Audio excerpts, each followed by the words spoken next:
Good evening, everyone. My name is Eliza Bournet, and I'm the editor of the Oxford American magazine, and I'm thrilled to welcome you all to the Oxford American's inaugural Southwards program. The idea behind this series is to bring renowned Oxford American contributors to town for readings and onstage conversations with people who are themselves bright stars within our local literary community.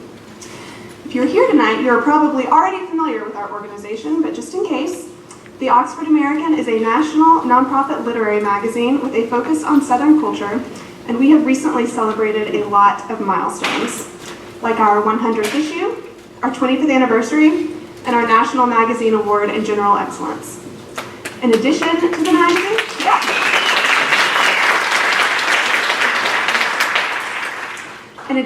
magazine, we have many other programs, like our popular concert series at South on Main.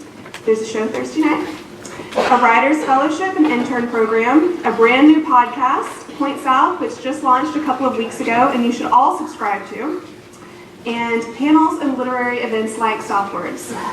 I can think of no better author than Sarah Broom to kick off this series, because Sarah is an author who, I think, epitomizes the very best of the kind of writing the Oxford American aspires to publish and nurture. Though today, Sarah is one of the most acclaimed writers in the country, she wrote for the Oxford American early in her career and received valuable feedback from OA editors. Identifying emerging talent and closely working with writers as they develop their craft is a core part of the OA's mission. Her book is deeply rooted in place, New Orleans East, and is concerned with big and important themes like history, family, race, class, and memory. And she is an excellent craftswoman, writing virtuosic sentences and scenes in her memoir, The Yellow House, which critics are calling an instantly essential text. The Yellow House is already a bestseller, and just last week, the memoir was shortlisted for the National Book Award in Nonfiction.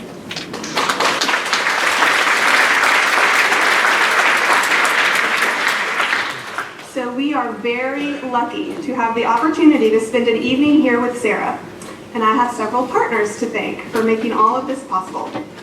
Our presenting sponsor is the UCA College of Fine Arts and Communication, where Sarah went today for a visit with students.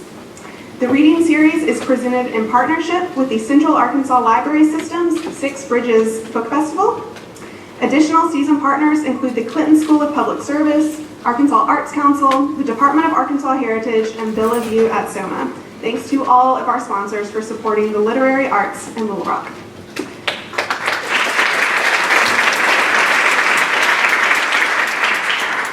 Now, a couple of housekeeping notes. First, this evening's program is being recorded for a segment on a future episode of Point South. The program will end with an audience Q&A. So if you ask a question, you are giving your consent to have your voice appear in our podcast. When it's time for questions, please line up at the microphones in the aisles so we can all hear you.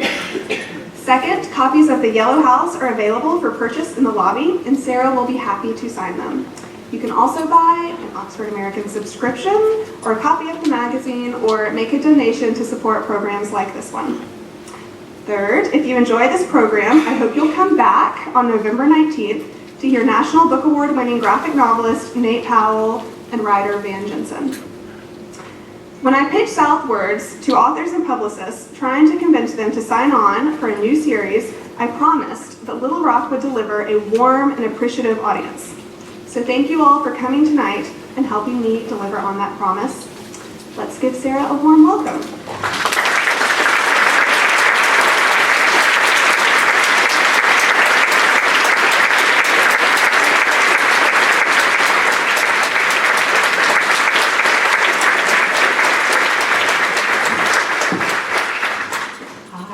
Thank you all for being here. I love the Oxford American. And in the Oxford American, I worked out so many ideas which appear in my book. And I also love being in Little Rock. There's a street called Louisiana Street nearby. And so I kind of feel like I'm at home. Thank you. So I'm going to read a little bit from my book, So a little bit from the beginning, and then we're going to go to the near to end. Okay? You with me? This is from Matt. My mother, Ivory May, bought the yellow house in 1961 when she was 19 years old with $3,200 in cash. It was her first and only house. Within its walls, my mother made her world. 12 children passed through its doors, descendants of Ivory May Broom and her first husband, Edward Webb, of Ivory May Broom and Simon Broom, and of Simon Broom and his first wife, Carrie Broom. We are Simon Jr., Deborah, Valeria, Eddie, Michael, Darrell, Carl, Karen, Troy, Byron, Lynette, and Sarah. We span the generations, born to every decade, beginning in the 40s. I arrived 10 hours before the 80s. When you are babyest in a family with 11 older points of view, 11 rallying cries, 11 demanding and pay attention to me voices, all variations of the communal story, developing your own becomes a matter of survival. There can be, in this scenario, no neutral ground. Yet feelings of transgression linger, the conviction that by writing down the history of the people who have come before me, who in a way compose me, I have upended the natural order of things. When I called my eldest brother Simon at home in North Carolina to explain all of the things I want to know and why, he expresses worry that by writing this all down here, I will disrupt, unravel, and tear down everything the Broom family has ever built. He would like now to live in the future and forget about the past. There's a lot we have subconsciously agreed that we don't want to know, he tells me. When he asks about my project, I am imprecise, lofty, saying I am writing about architecture and belonging and space. It is a problem when you are talking too much, he says. I take his sentence down in my notebook at the moment he says it, just as he says it. I have not added a single word, nor have I taken anything away. By bringing you to here, to the yellow house, I have gone against my learnings. You know this house not all that comfortable for other people, my mother was always saying.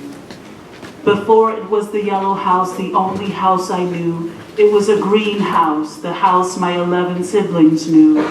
The yellow house was witness to our lives. When it fell down, something in me burst. My mother is always saying, begin as you want to end. But my beginning precedes me.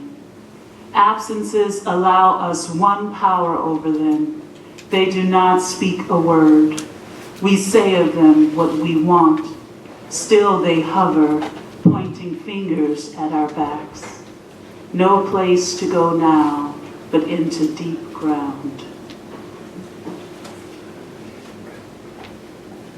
And now I'm going to read from a section, a movement called Water, a section called Erase. My mother, Ivory May, called me in Harlem and told the story in 3 lines. Carl said those people then came and tore our house down. That land clean as a whistle now. Looks like nothing was ever there. The letter from the city announcing the intended demolition, the planned removal of 4121 Wilson, had been sent to the mailbox in front of the exact same house set to be torn down, its pieces deconstructed and carted away. The yellow house was deemed in imminent danger of collapse, one of 1,975 houses to appear on the red danger list, houses bearing bright red stickers no larger than a small hand. The notice in the mailbox in front of our doomed house read in part, "Dear Miss Bloom, the city of New Orleans intends to demolish and remove the home/property and/or remnants of the home/property located at 4121 Wilson. This is the only notification you will receive. Sincerely, Law Department Demolition Task Force." Not one of us 12 children who belonged to the house, not Eddie, Michael, or Daryl, nor Simon, Valeria, or Deborah, nor Karen, Carl, Troy, Byron, Lynette, or myself, was there to see it go. Looks like nothing was ever there.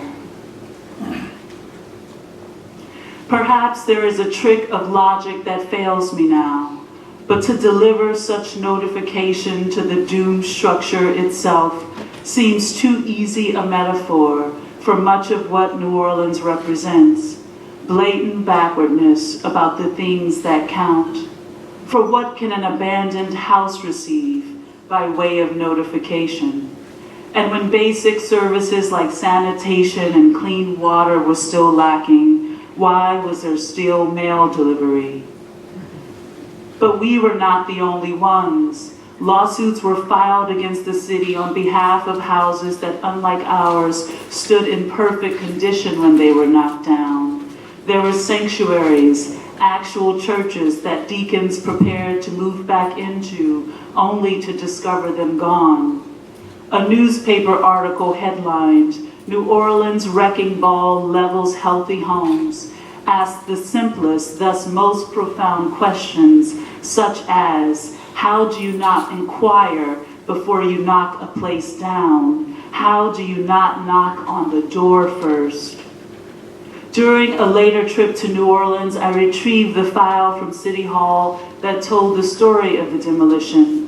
I carried it around in my purse and wrote "Autopsy of the House" in large marker on the front page. The cover letter held the following disclaimer. The subject property was not historical in nature. The report tells this story. The house was displaced from its foundation. Structural displacement was moderate as opposed to severe, which would have required that the house float down the block and settle in another locale entirely. City inspectors deemed the house unsafe to enter. There was asbestos everywhere, in the living room walls, in the trowel and drag ceilings that Uncle Joe had painted, in the asphalt shingles, in the vinyl sheeting on the floor.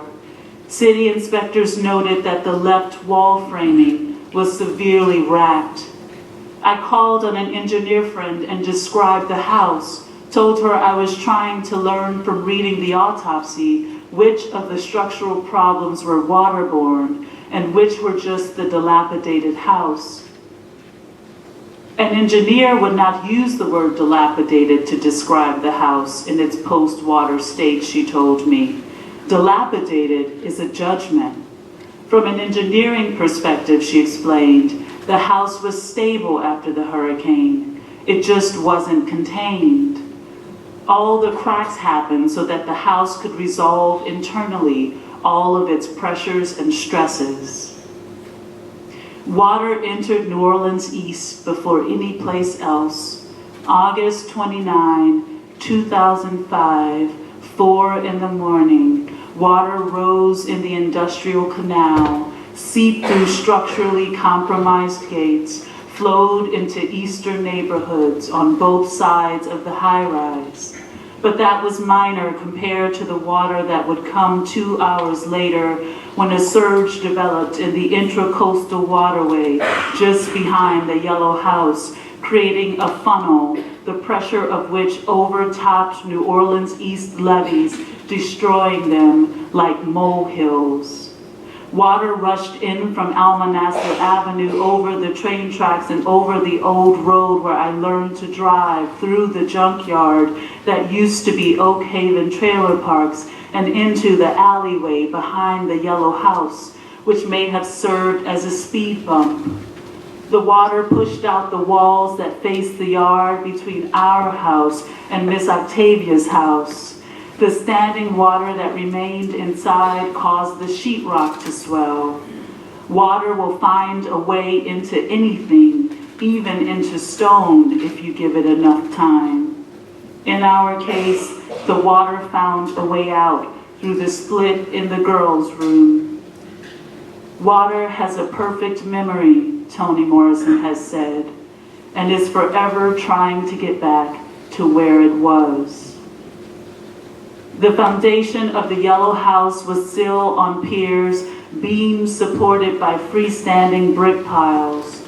Not an uncommon way of building in Louisiana. This foundation did not stand a chance against serious winds and serious flooding. The autopsy report testifies that our sill plate was severely damaged, that the connection was pried or rotated.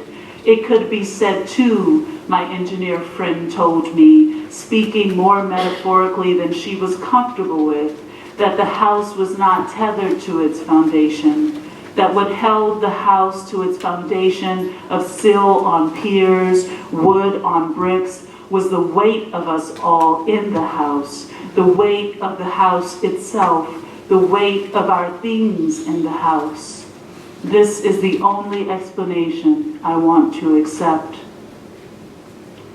The only structure that was stable at the time of demolition was the incomplete add-on that my father had built. The house contains all of my frustrations and many of my aspirations, the hopes that it would one day shine like it did in the world before me. The house's disappearance from the landscape was not different from my father's absence. His was a sudden erasure for my mother and siblings, a prolonged and present absence for me, an intriguing story with an ever-expanding middle that never drew to a close. The house held my father inside of it, preserved. It bore his traces. As long as the house stood, containing these remnants, my father was not yet gone. And then suddenly, he was. I had no home. Mine had fallen all the way down. I understood then that the place I never wanted to claim had in fact been containing me. We own what belongs to us, whether we claim it or not. When the house fell down, it can be said, something in me burst. Cracks help a house resolve internally its pressures and stresses, my engineer friend had said. Houses provide a frame that bears us up. Without that physical structure, we are the house that bears itself up. I was now the house. Thank you.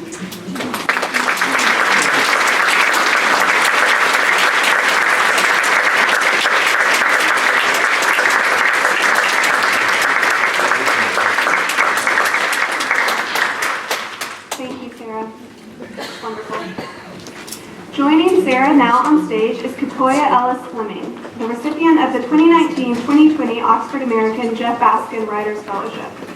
Named for the late Lehman Library Director Jeff Baskin, this fellowship supports a writer working on a debut book of creative nonfiction during a residency in Little Rock and an apprenticeship at the OA. Katoya is our third Baskin Fellow and a brilliant and delightful addition to our community.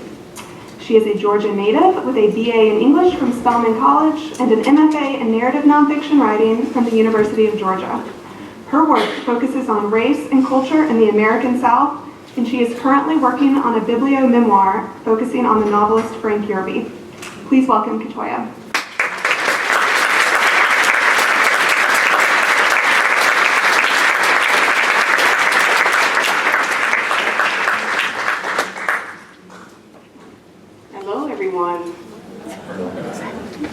That was beautiful. I'm very excited to be talking to you again. Happy to talk to you. So, you spoke to a reporter from the Arkansas Democrat Gazette. Yes, wonderful man. Is he here tonight? Sean No. Clancy. Okay. So when you spoke to him, your book had recently been longlisted for the National Book Award. And he said that you weren't turning any cartwheels. And you said, I don't get too excited about awards. Maybe I will if I'm a finalist. Mm-hmm. And then this time last week, you discovered that you were a finalist. You still look a little too calm for cartwheels. So what I'd like to know is, if you win, are you going to turn a cartwheel? I think I will. Okay. Because if you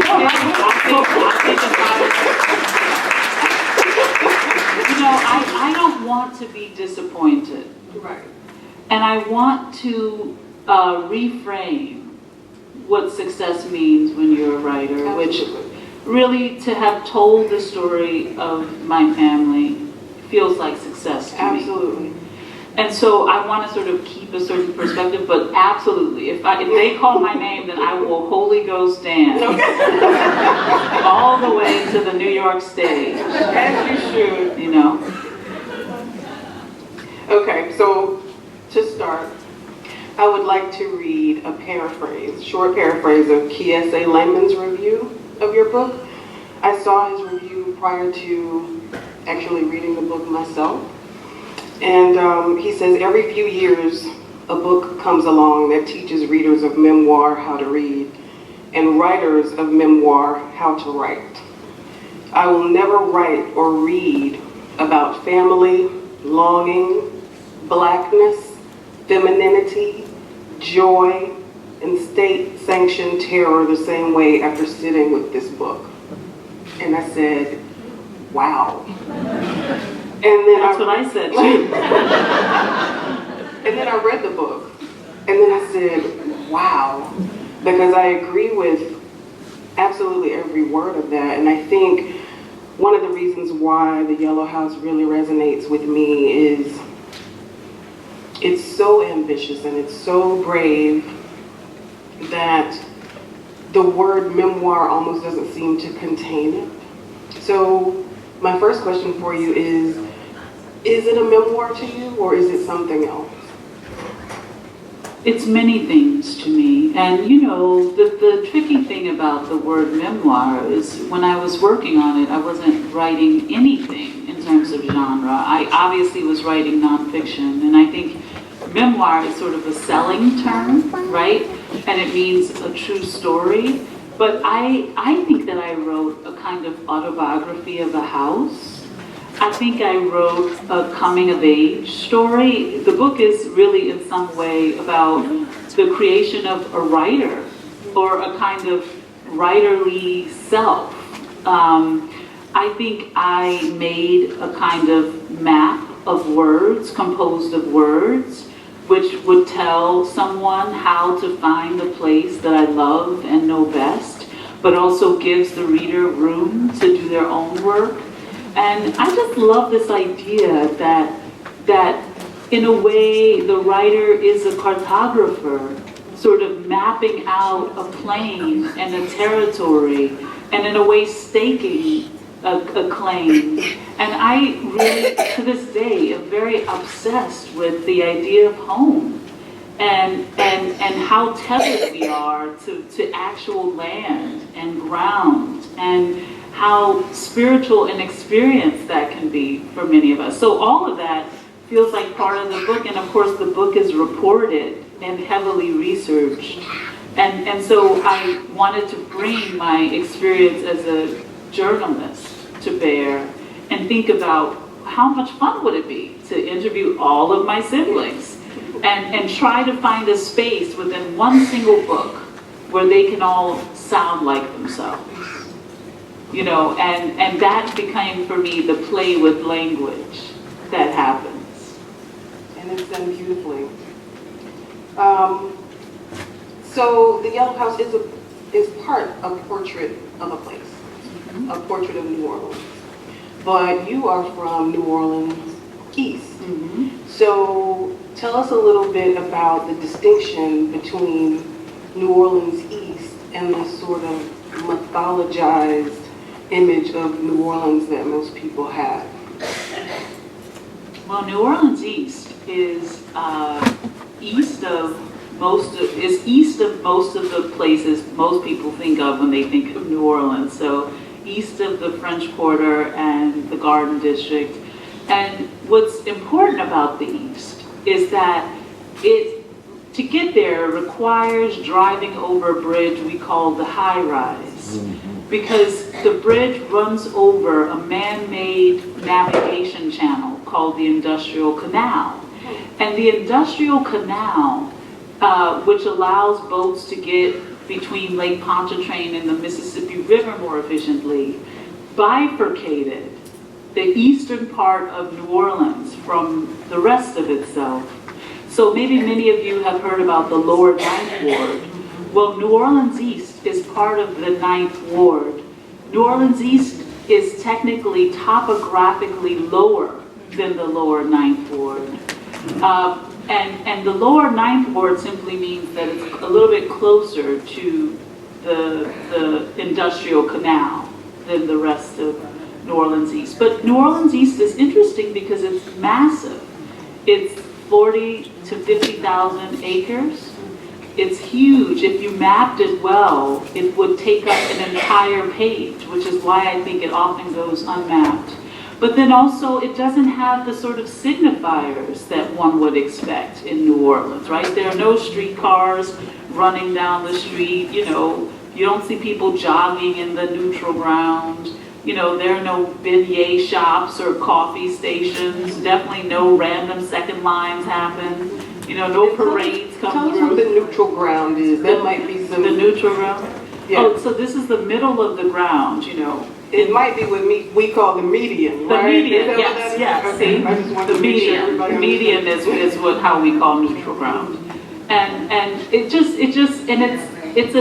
know, there aren't the colorfully painted houses, but what there is, in fact, is a kind of crucial part of American history, which is the fact that NASA is there. And that the rocket boosters, which in fact were a vital, as we know, part of the space missions, were built in New Orleans East. And my father worked at NASA, and my brother Carl still works at NASA. And so to be part of a place which has a kind of vital part and role in the American story of itself, but not actually be included in the American story, is an interesting question that I wanted to sort of agitate a bit. So your mother, Ivory May, bought the Yellow House in New Orleans East in 1961. She was 19 years old. What did that mean to her and to your family to own that land and own that house? How did it change her and the dynamics of your family? Well, you know, when my mother moved to the East in 1961, she was thought of as a pioneer because the East at that time was a mostly white community and black people weren't in fact living there. And my mother thought that I'm sort of at the beginning of something. And when people buy houses, of course, they imagine that in 5 or 10 or 15 or 20, 30 years, that the value of that place will actually increase over time. But the tricky thing was, my mother the ground was sinking from the very start. You know, on the first day that they moved in, they realized that they needed to build the ground back up and literally order trucks of sand and rocks because there was already subsidence happening.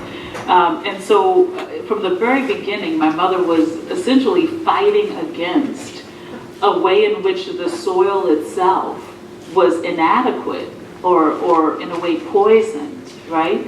But I think that my mother continued and my father made a world inside of this house, and they had, you know, they were pretending to be farmers at some points, and we had a lot of land to run around in.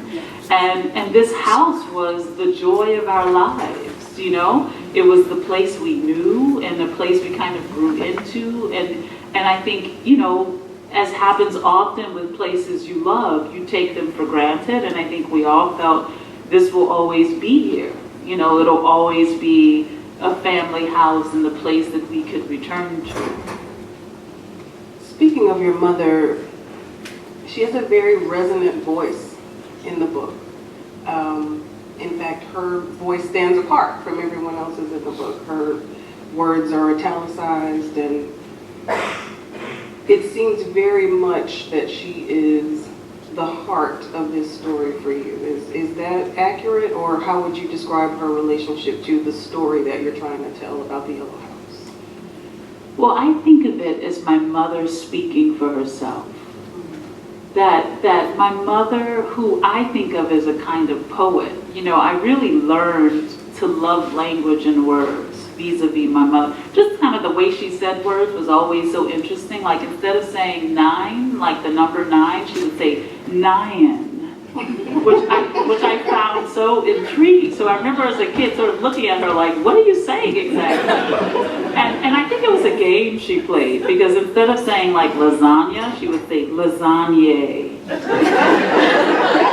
So, yeah. So my mother was sort of playful about language and words, and I really still to this day love the way she puts together a sentence.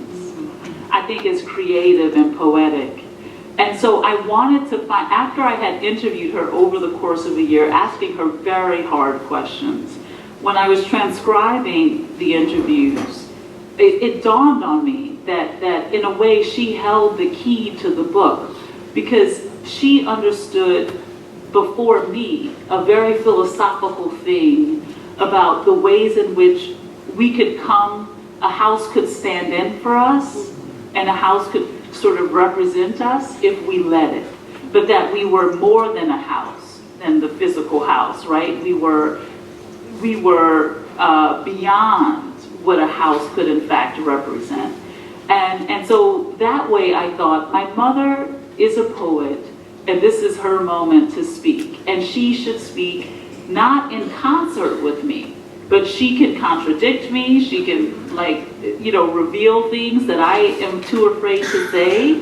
She can interject, as mothers do. And I love now the sound of her. You know, recently I recorded the audiobook, and you know, they wanted me to do something strange with her voice. They were like, well, how will she sound? Yeah, and I thought, oh, well, my voice is just sort of a composite of her, you know, so, but saying her words during the audio book gave me a breath from my own thoughts and thinking. Her words were simpler in a way. They were to the point and to the heart of the matter, whereas I was more circular, you know, in the way I was talking, which my mother has said, you know, you could be more direct. Well, that's what writers do. Now, in one of the most selfless acts I've ever seen a memoirist commit, you do not appear in this book in the first movement. What was it that led you to the choice to dig into the story before you, the story of what happened before you? What was important about saying those things and then bringing yourself into the story in the second movement? So a few things. One is, I'm trying to tell a story about ghost, in a way, about absences, about what goes into us that other people can't always see. And the project of the book, largely for me, was how to put a lot of things in context. And when I think of who I am, I don't think of when I was born. I think of when my grandmother was born. Because that is, in essence, how I became, to a large degree, the woman I am now. And I wanted to talk about a kind of history of place and of houses. And I thought it would be fun to sort of hover over all of my siblings as they were living, you know, because when you're one of 12 children, you don't really know very much. Everybody, or that's really what they tell you your whole life. And one of the things is that your older siblings, who is everyone, sort of tells you the history of yourself. They say, here's who you are, vis-a-vis my reckoning of it. And I wanted to think about the world before me, quite literally, and how that world composes me. And I wanted to say something about the very human fact that you don't just, parachute from the sky. And, we are handed things when we're born. We're handed ideas about the world, ways of being in the world, mythologies, social injustices, poisons, joys, and so by the time you make it to me in the story, which is about, many people have said it's more than 100 pages in, when I appear, I feel like the reader will know and really understand and be able to put into context what my own position in the story means. And it also is what a baby of a large family would do. Not appear first, right? You have to appear at the end. Absolutely. Since you talk about your siblings, I am also a writer of nonfiction, and I always find the hardest people to write about. It's way harder to write about people you love than it is to write about anyone else or even yourself, especially if they're still alive, because they have opinions. And as the baby of 12 children, how did you balance? You mentioned early in the book that some of your siblings were not okay with you telling the story. So how did you balance that, those opinions that they didn't want you to tell the story, or maybe they didn't like how you were planning to tell the story? How did you weigh that against the story that you felt you had to tell, and how did that affect the story that ultimately ended up on the page? Well, that's such a good question, because on the one hand, I had to realize that this was my story too, right? But then also respect people's wishes. So for instance, my brother Simon, who I read about today, he sort of remains fixed in time in the narrative, right? We don't really hear from him anymore in his own words, because what I tried to do was build people's wishes and desires into the narrative. And in fact, that becomes a characterization of that brother, right? We sort of meet him in the beginning saying, you're going to tear everything down if you tell this story.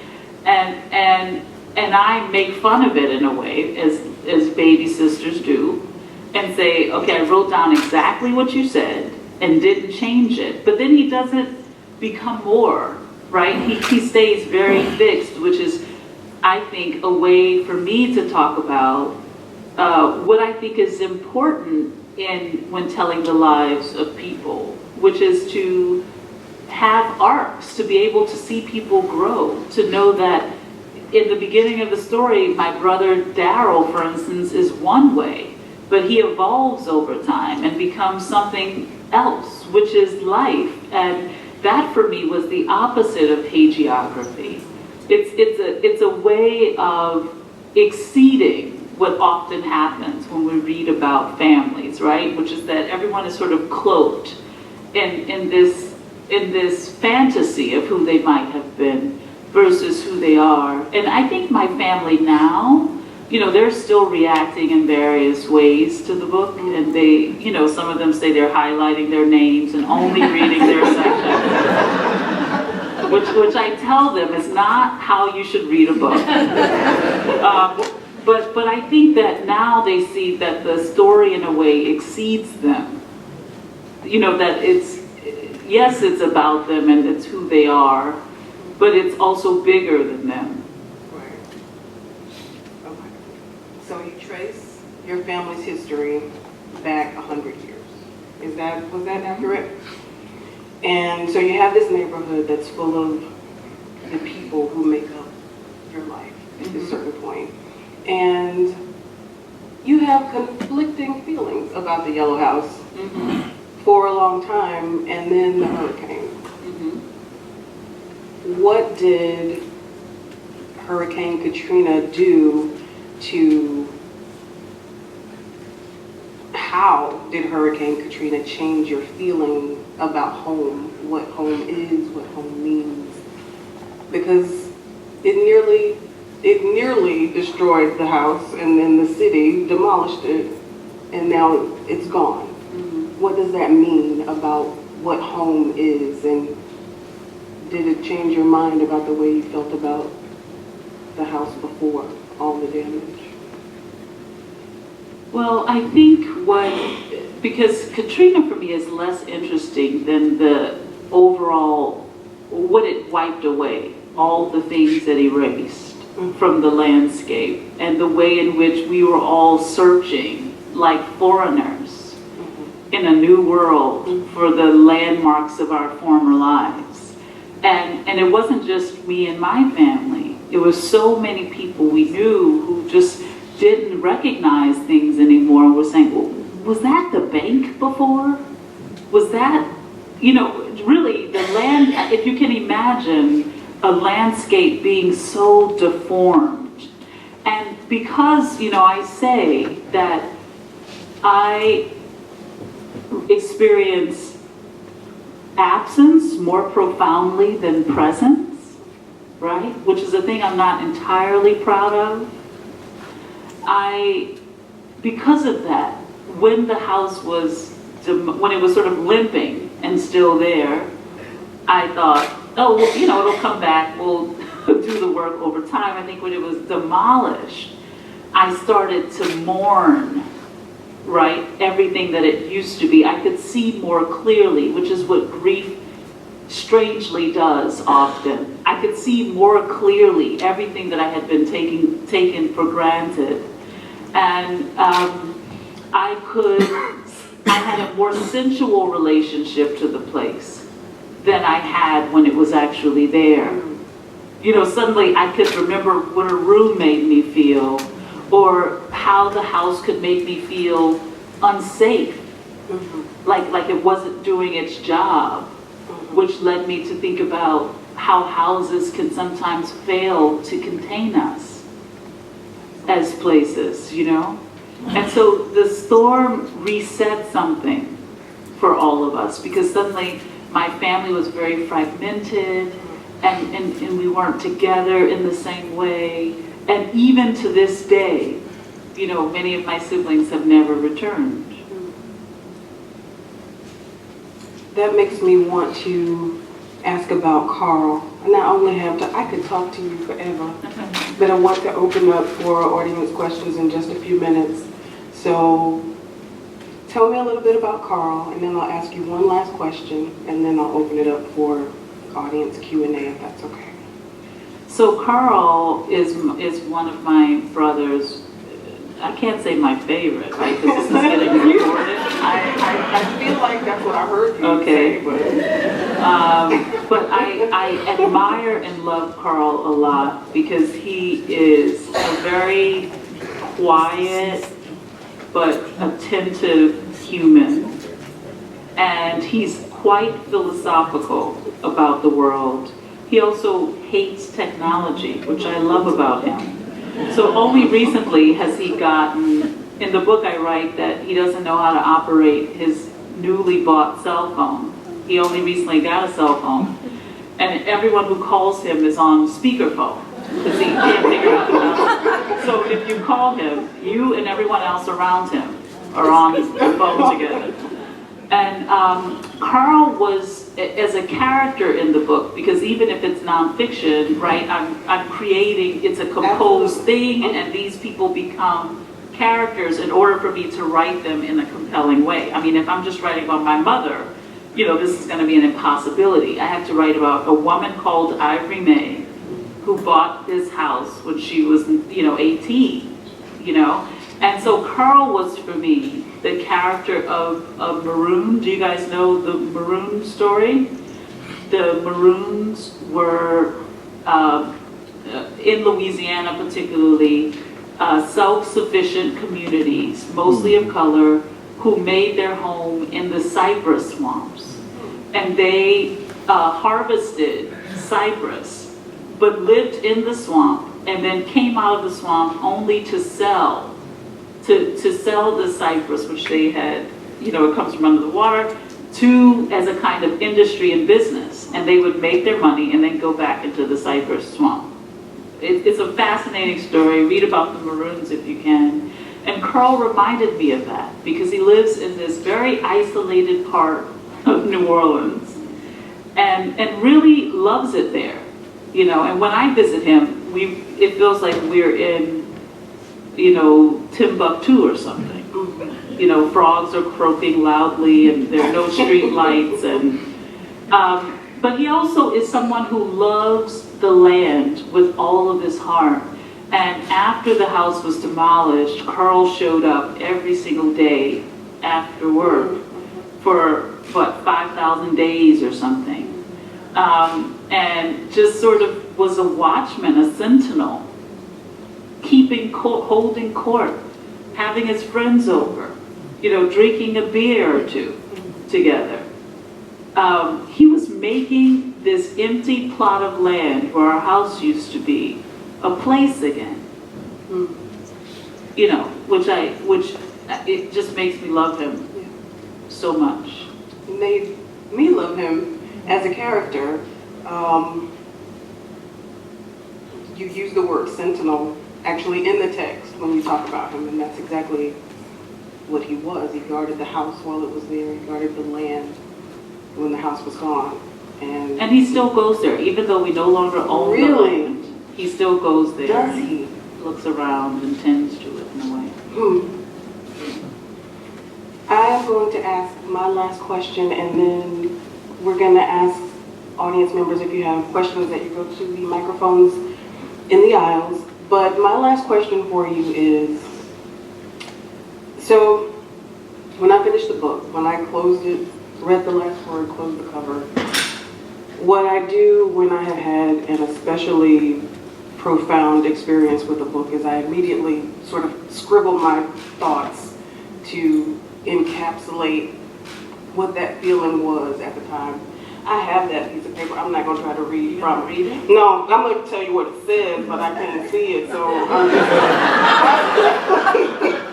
it says singular and specific, yet relatable and universal.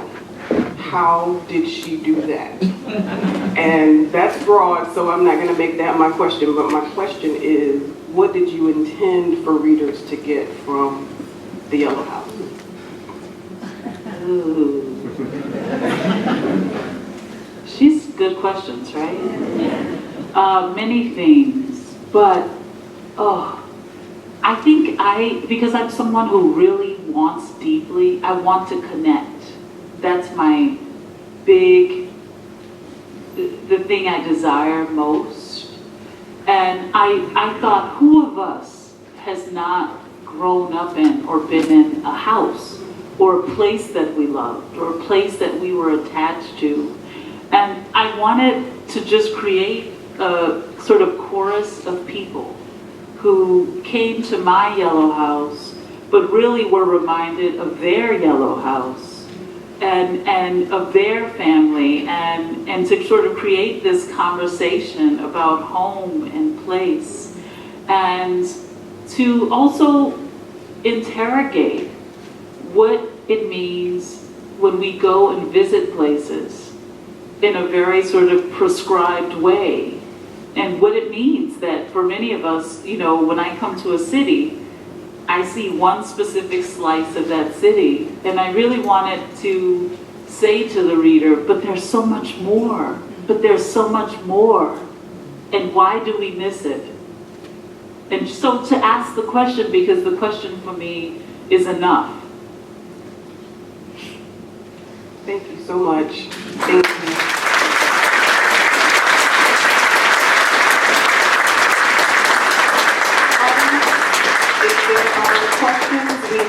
microphones set up in the aisles. The lights are in my eyeballs, so I cannot see if there are people there.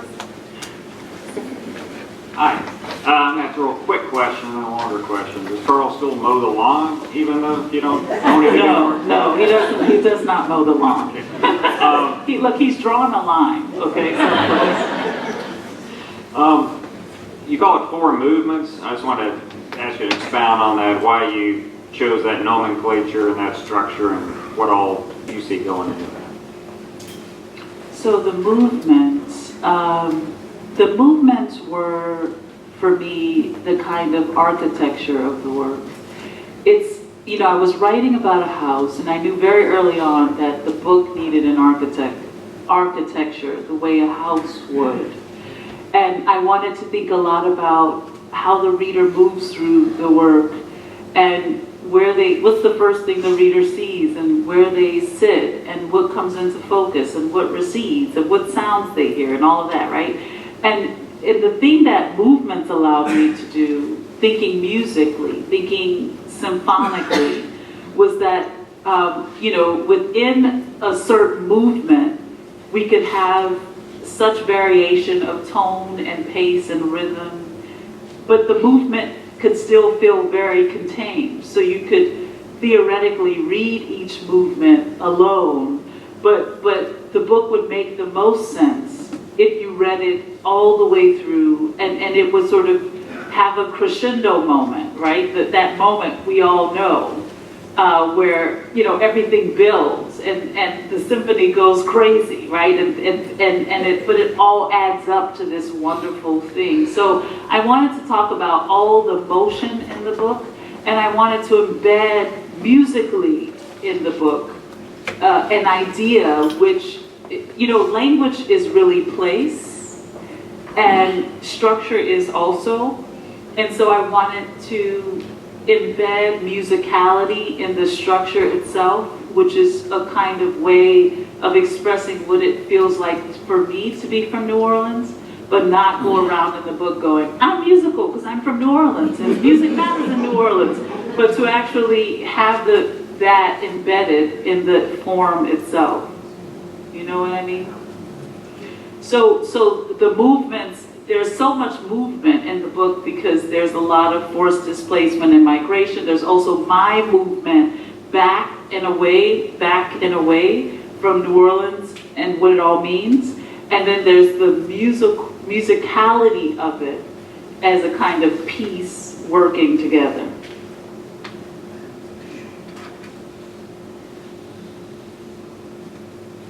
Do we have any other questions?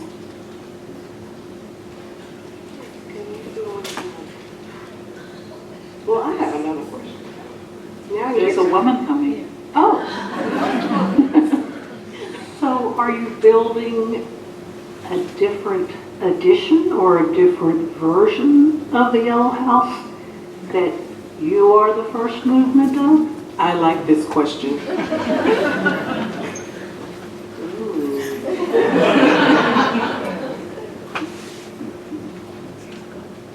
Yes. That is such a good question. I want to write it down. But yes, and also, honestly, when people started saying I wasn't in the first movement, I was very perplexed because I feel I'm all over the first movement.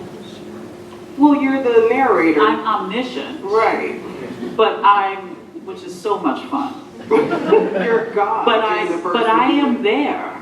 I am controlling, the narrative, informing it and shaping it. And I sort of pipe in from time to time in the first movement. But I think that you're onto something very big, which is finding a spot, a place, where I can be in my first movement with a kind of feeling of safety in that, without the crowd or my amoeba of a family.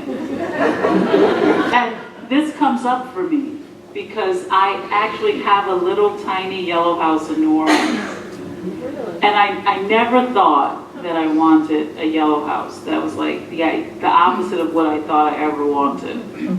And the moment I turned in my book, a little house, a little shotgun house came up for sale with the red door. And a friend of mine who wanted to be evil sent it to me. And I just completely fell in love with this house, which is really small, but a shotgun house. And so I have been shocked to find myself in this house or photographed in this house, because I think, what is this building to? What does it all mean, you know? So I think of that when you ask your question. Maybe one more audience question? You talk about the water.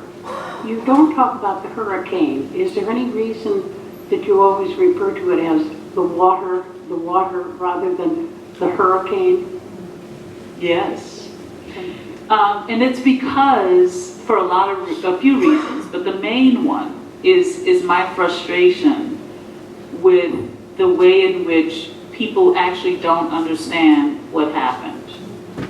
So Hurricane Katrina hit, and then because of human failure, the levees, there are all these breaches, okay, of the actual system that the Army Corps of Engineers built. And so because of that sort of inattention, right, to the actual structural integrity of these systems, the flooding happened. And I think of that as distinct from the storm itself. So we have what would have happened if the storm had hit, and then what happened hours later when the city started to be, 80% of the city was covered in water. And so I call it water because I think that's actually a more accurate representation of everything we think of when we think of Katrina. But beyond that, because I'm trying to say something about the forces which are overtaking us and which are beyond sort of human capacity to control, the water starts to stand in for those forces, which are greater than us, which could be, which are climate change and, all the environmental impacts that we're seeing, that sort of thing. So water becomes a presence itself. I have great respect and reverence for water too. Thank you, audience. If you could join me again in thanking Sarah.